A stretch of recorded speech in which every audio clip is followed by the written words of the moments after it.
Jordan Peterson is now under fire by apparently members of the College of Psychologists of Ontario. What exactly did Jordan do? Obviously, Jordan Peterson, full disclosure. Jordan blasted Canada's commissars and penned a scathing letter to Prime Minister Justin Trudeau Tuesday after a leading association of his fellow psychologists threatened to go after his license to practice clinical psychology over social media criticisms of the nation's far-left government. The legacy media types they're done. They're so done. It's happened so fast. I notice among young people that the legacy media, the big magazines, the newspapers, the TV stations, the radio stations for that matter, all of whom had a monopoly on this kind of information flow, are so dead to people under 30 that it's as if their death isn't even noticed. And that's fascinating. And I've also been trying to figure out what I'm doing with the podcasts themselves, because that's really what I've been doing a lot of for the last 4 months. And I was interviewed by a Wall Street journalist last week, and I asked him what he liked about podcasts, because he listened to them a lot. And he said, I really like to see where they're going.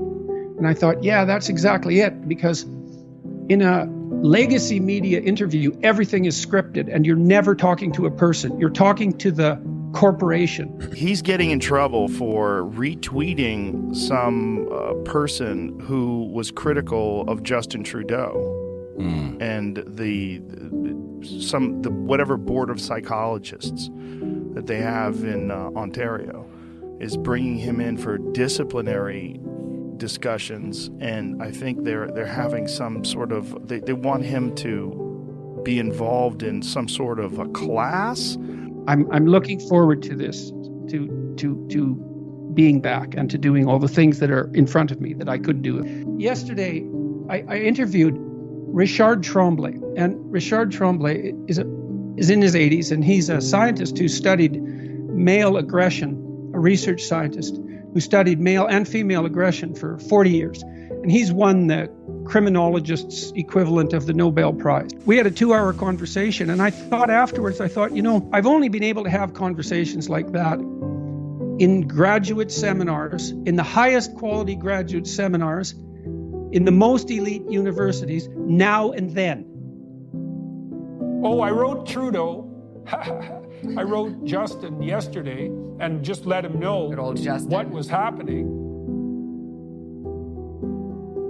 And said, turns out that I'm having my professional license threatened because I don't agree with you, which I certainly don't. And I just thought, you might be interested in knowing that this is occurring on your watch. And so anyways, I wrote him, and then I sent that to the National Post, and they said they wanted to publish it as an op-ed.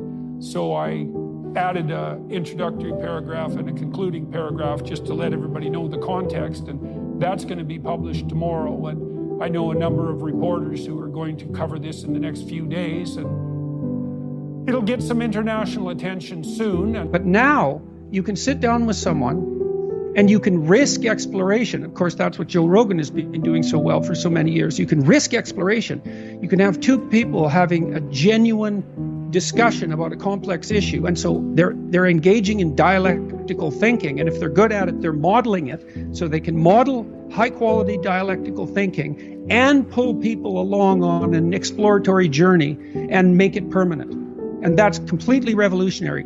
Says the College of Psychologists of Ontario, the government-mandated professional college of psychologists, has disciplined me and is threatening my clinical psychology license for retweeting the Conservative Party leader, Pierre Poilievre. How do you say his name? Not sure.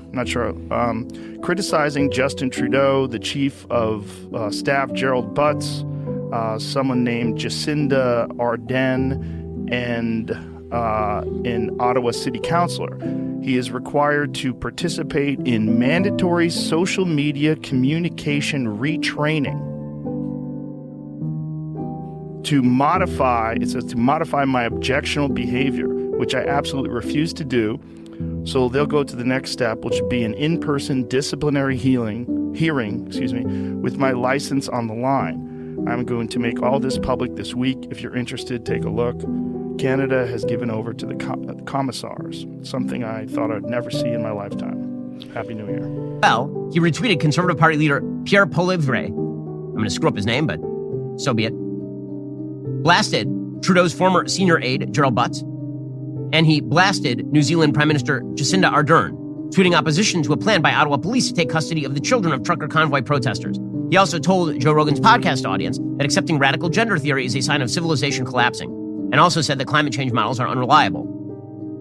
So apparently, this is enough for the college executive director to review the tweets and a transcript from Peterson's appearance on Joe Rogan and determine that this warranted an investigation. The probe has now been expanded to include subsequent social media posts by Peterson, including a May Twitter post in which he said that Sports Illustrated putting plus-size swimsuit model Yumi Nu on the cover was not an example of beauty. Well, I guess it's an indication too of the affordances provided by this new technology. You can respond. Everyone can now respond. You know, for so long, to have access to broad-scale media meant that you were a corporation and generally a very rich one. And now everyone has that at their fingertips. And it's a whole new world, like so new, it's so different. No one knows what to make of it. Everyone's a TV producer. Everyone's a radio host.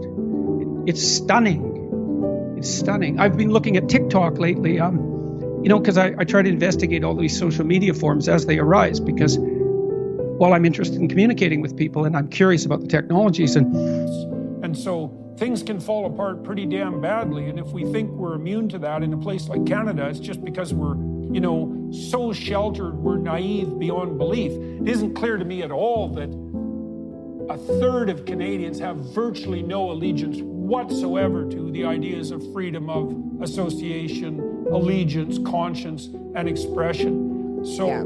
I don't know what'll happen, kiddo. What do I think will happen? I don't think that they'll do what you said, at least in the immediate future. Because I think they made too many decisions already to backtrack without the kind of embarrassment that should necessitate resignation. Even if your character is flawed, like all of our characters are, if you're engaged in something genuine, in a genuine move forward, you're forgiven for that. Right? If you're actively rectifying your evident flaws during the discussion, people will forgive you for your flaws. But YouTube and podcast long form seems absolutely unforgiving of any falsity, as far as I can tell. I mean, sometimes we do some editing. There's two conditions under which we'll edit. One is just to edit out some technical glitch. We also allow our guests the option of not having something they said broadcast if they believe they've made a factual error or addressed an argument in a misleading way. And that's a little bit more of moral quagmire, but our thought is that if we allow people that veto power to begin with, they're much more likely to be loose and to take risks in the exploration. This is the most important part about it, is that Jordan has achieved escape velocity. And he doesn't need them anymore. And so this is an empty threat. So this removing his license, you're not going to take away his education, his degrees. If you say you're removing his license, well, I don't think he's seeing clients anymore. He's not really acting as a clinical psychologist anymore, is he? I don't think so. I don't believe so. And I agree with you. I think what we have to discuss is this. There's a question about where each of us are with respect to what you're calling escape velocity. Yeah. In fact, you and I sitting here is an interesting test case because I've come close to escape velocity, but not quite. Well, you've been hobbled by the demonetization on YouTube for things that are now being printed in the Washington Post. You're probably doing something wrong at some point if enough people tell you. It's tricky.